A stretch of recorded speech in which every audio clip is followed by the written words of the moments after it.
In Unit 3, we'll be looking at cancer. Cancer is a disease of the cell cycle. In order to understand how cancer develops and spreads, we need to look at normal cellular reproduction. All multicellular organisms begin as a single cell. As humans, we start off as a fertilized egg. Our cells then need to reproduce in order for us to grow, to replace tissues that become old and worn out, and to repair areas that become injured.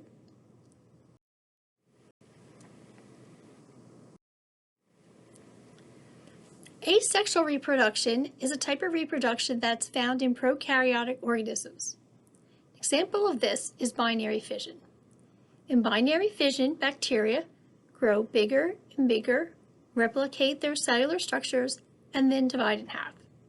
Binary fission gives rise to organisms that are genetically identical to the parent cell. This can be a very rapid process. Bacteria able to divide as fast as 20 minutes. Sexual reproduction involves the formation of gametes, or sex cells. These refer to sperm and egg cells. When a sperm fertilizes an egg, a single cell is formed, which is known as a zygote. In order for cellular reproduction to occur, DNA must replicate. DNA replication is the copying of a DNA prior to cell division. DNA is a chemical molecule that is packaged in chromosomes. As we discussed in Unit 2, genes are found on chromosomes. Each gene is a unit of heredity. The term chromosome is one that you're most familiar with. However, when cells are not dividing, the DNA and its associated proteins are arranged as very thin threads. When a cell is going to divide, the DNA compresses itself and forms chromosomes. It's always correct to say that your cells contain chromosomes, whether they're replicating or not. Chromatin just refers to the microscopic appearance of chromosomes in a non-replicating cell. If you look at the top of this picture, you can see a replicated chromosome. These are known as sister chromatids. So this is one chromosome that is made an exact duplicated copy of itself. And the DNA, you can see, is very, very long, thin threads, has kind of super condensed to form this structure. So during DNA reproduction, you have a single chromosome that consists of one chromatid. The DNA is all replicated so that you end up with two sister chromatids. These are just duplicated chromosomes, and they are attached together at a structure known as a centromere. This is similar as if you took a piece of paper, put it through a photocopier, and then stapled them in the middle together. The cell cycle is an orderly sequence of events that takes place between the time a new cell has arisen to the point where that cell gives rise to two daughter cells. So a cell will get larger as it continues through the cell cycle to eventually it divides, giving rise to two daughter cells. The cell cycle consists of two main events, interphase and mitosis, also known as the mitotic stage. This diagram just shows how a cell moves through this series of phases. So if we start at cytokinesis, that's when the cytoplasm of a cell divides in half. You have the formation of two new daughter cells. The cell will then enter into interphase. It will continue through interphase until it enters the mitotic phase. This is where it's gearing up to divide again. A cell spends most of its time in interphase. How often a cell divides depends on what part of the body it's located. Cells, for instance, found in your skin, your digestive tract, replicate fairly readily. Interphase is where a cell spends a majority of its time. This is where it's performing its usual everyday functions. For instance, if it's a cell in the pancreas, It might be manufacturing digestive enzymes. The amount of time a cell spends in interphase depends on where it's located in the body. Areas of the body where there's a lot of wear and tear, you would expect cells to replicate more readily. Interphase consists of 3 stages, G1, S, and G2. Just think of G to mean growth. So you have growth 1, S for synthesis, this is where the DNA replicates, and then G2, growth 2. Because remember, all of the components inside a cell, all the organelles, proteins, enzymes, need to be replicated. I always call mitosis a perfect divorce. It's if you had a house with your partner and you made a dough of everything and then you divided them equally.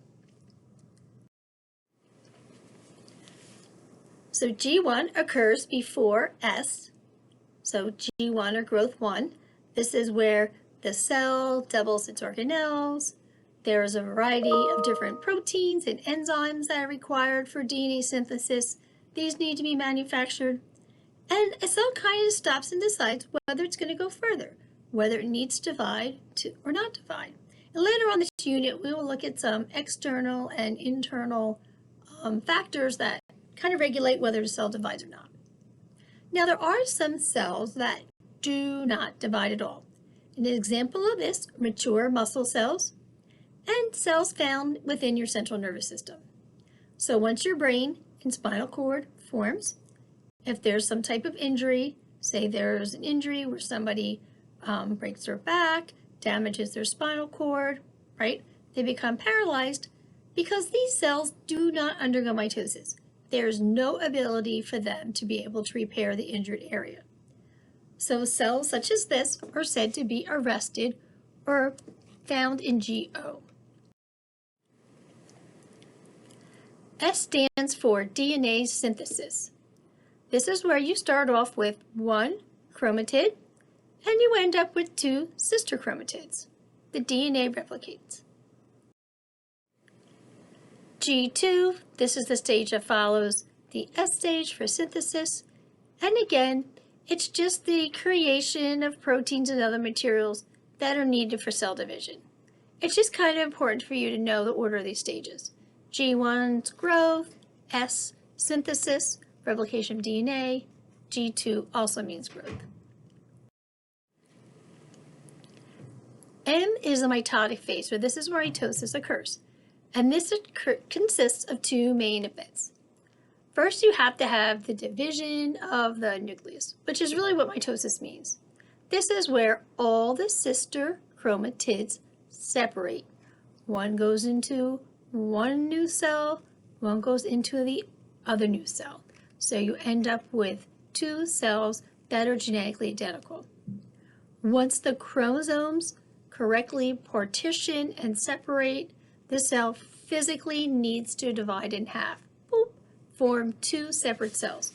The division of the cytoplasm is known as cytokinesis. Which of these following questions is correctly matched? Yes, S phase is for DNA replication. Replication means the same thing as synthesis. Mitosis is a continuous process. It's divided into 4 phases: prophase, metaphase, anaphase, and telophase.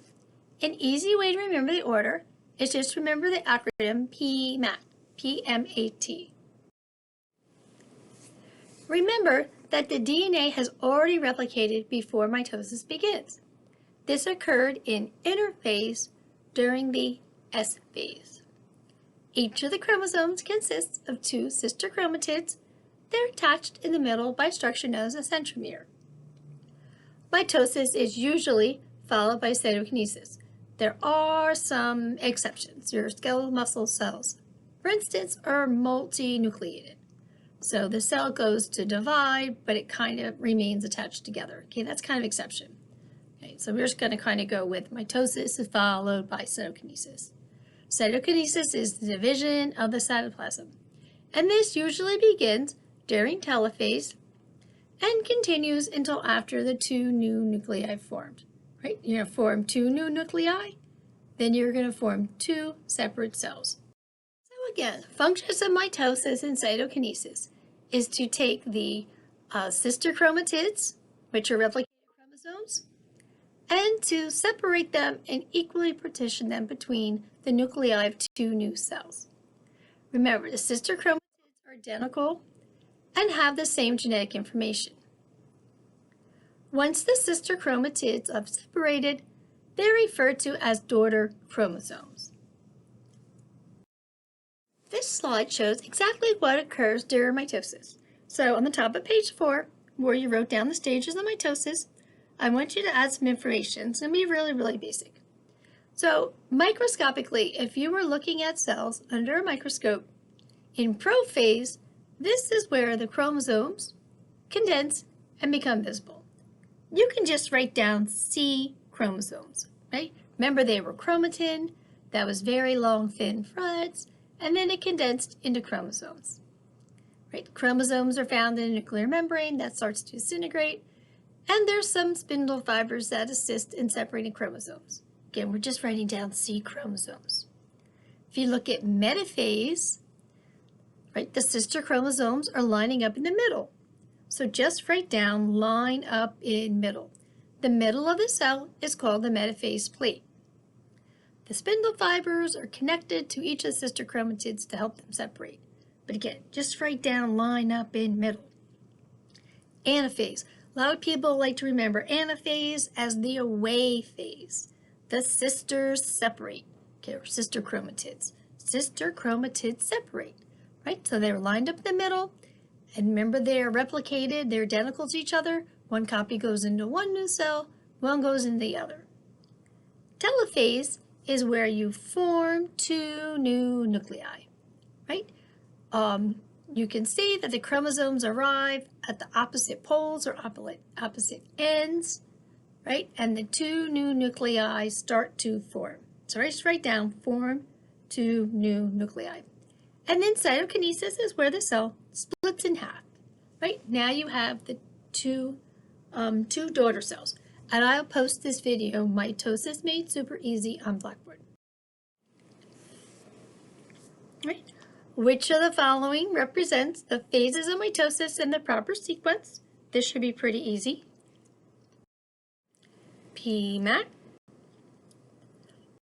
Again, there are some cells that are not actively dividing. This could be a temporary condition, or there are some cells such as mature muscle cells and neurons that remain geopermanently.